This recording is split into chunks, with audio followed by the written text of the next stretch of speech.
Mga kaibigan, magandang araw. Ako si #walkwithlan at ngayon pag-uusapan natin ang isang bagay na mas mabaho pa kaysa sa isang linggong di nahugasan na medyas. Ang basura sa Maynila. Pero hindi lang basta basura ito ha. Ito ang kwento ng isang pangako, isang ambisyosong plano ni Mayor Isko Moreno na linisin ang lungsod mula Divisoria hanggang Dapitan. Pero teka, pangako ba ito o isa na namang pangakong napako?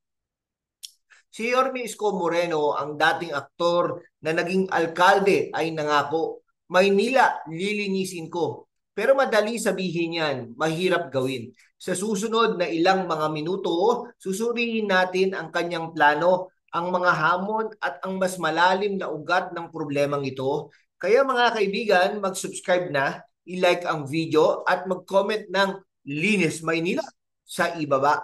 At kung gusto nyong suportahan ang ganitong content, magpadala ng super thanks. Tara, simulan na natin. Bago natin suriin ang pangako ni Yorme Isko Moreno, alamin muna natin bakit ba naging ganito ang kalat ng Maynila.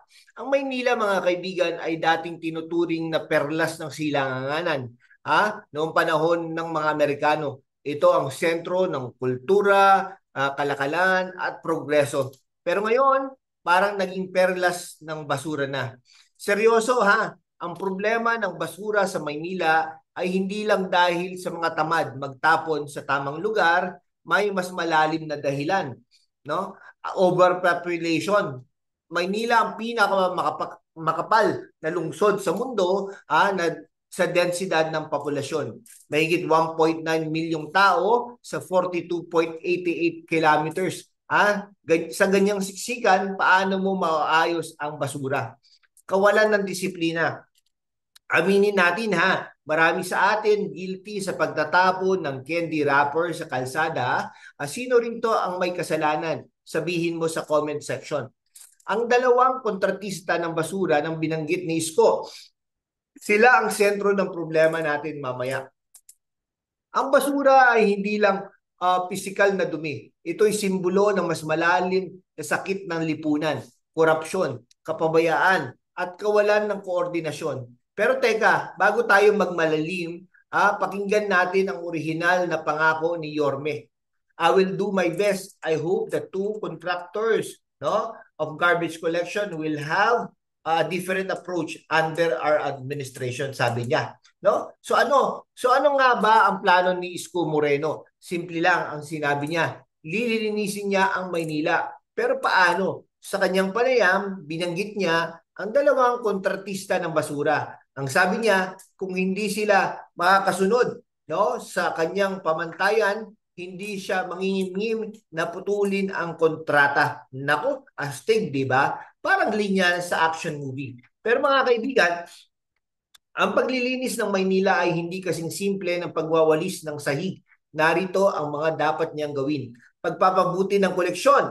Ang dalawang kontratista ay may kontrata na milyon-milyon ang halaga. Pero bakit parang hindi pa rin sapat ang truck ng basura? Pagpapalakas ng disiplina. Sinabi ni Yorme Isko Moreno na ang sanidad ay para sa lahat. Mahirap, middle class, mayaman, pero paano mo didisiplinahin ang milyong-milyong Manilenyo? Pagpapabuti ng infrastruktura, kailangan ng mas maraming basurahan, recycling centers at sanitary landfills. Pero nasaan ang pondo? Boss, Isko, paano ko to hahakupin? Isa lang ang truck, 10 barangay ang sakop ko. Seryoso, ang plano ni Isko ay maganda sa papel. Pero ang tanong, kaya ba ng budget ng Maynila? Kaya ba ng politika? At kaya ba ng mga kontratista na iwanan ang kanilang negosyo para sa kapakanan ng bayan? Kung gusto niyo malaman ang sagot, i-hit ang subscribe button at i-like ang video. Mag-comment kayo. Kaya ba ni Isko? At kung generous kayo, magpadala ng super thanks. Thanks para mas marami tayong ganitong mga content. Ngayon, pag-usapan natin ang mga hamon. Ang paglilinis ng Maynila ay parang pagsali sa Survivor, Urban Jungle Edition.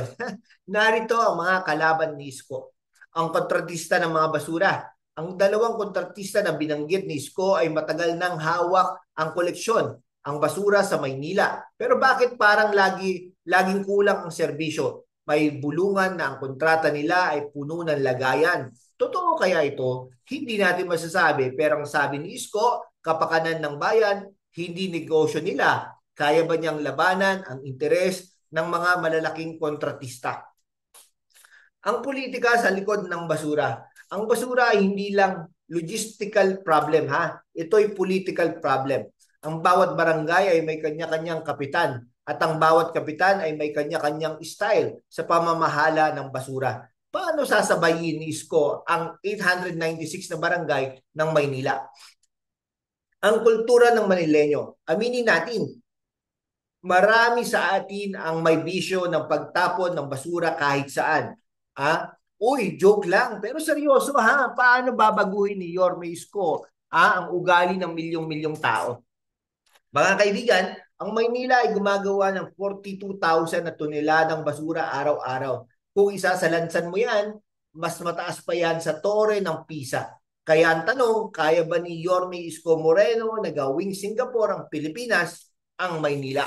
Kung ako si Isko, gagawin kong mascot ng Maynila si Basura Man. Isang superhero na lalabanan ang dumi. Ano sa tingin ninyo mga kaibigan? Mag-comment kayo ng superhero name para sa Maynila.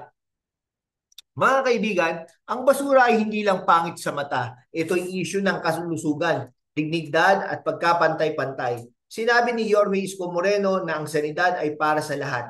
Mahirap, middle class, mayaman, at totoo yan. Ang maduming kapaligiran ay nagdudulot ng sakit. Dengue, leptospirosis, at iba pa. At sino ang pinaka-naapektuhan? Ang mga mahihirap na walang access sa malinis na tubig at healthcare. Isang araw, naglakad ako sa Tondo.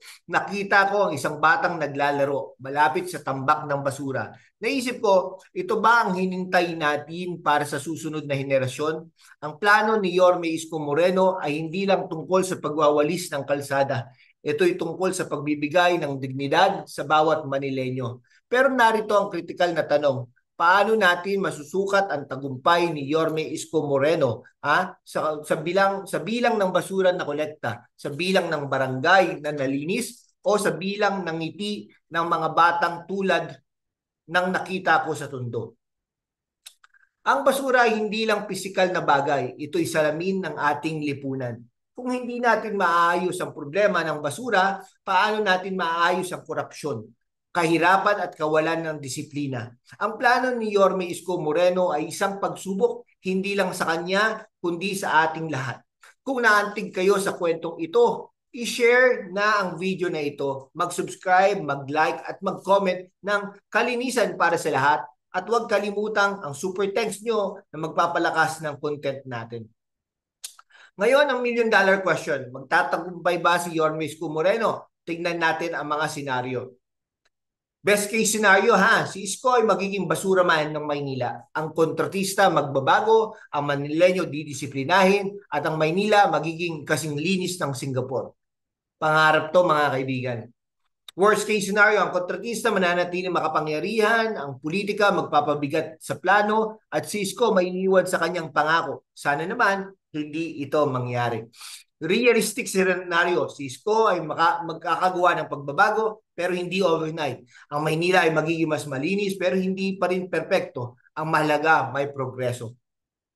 Ang tagumpay ni Yorme Isko Moreno ay nakasalalay sa tatlong bagay: political will, public support, at tamang pamamahala. Pero higit sa lahat, kailangan natin, kita, ang magbago. Kung itatapon mo pa rin ang balat ng candy sa kalsada, kahit si Superman pa ang alkalde, wala pa rin.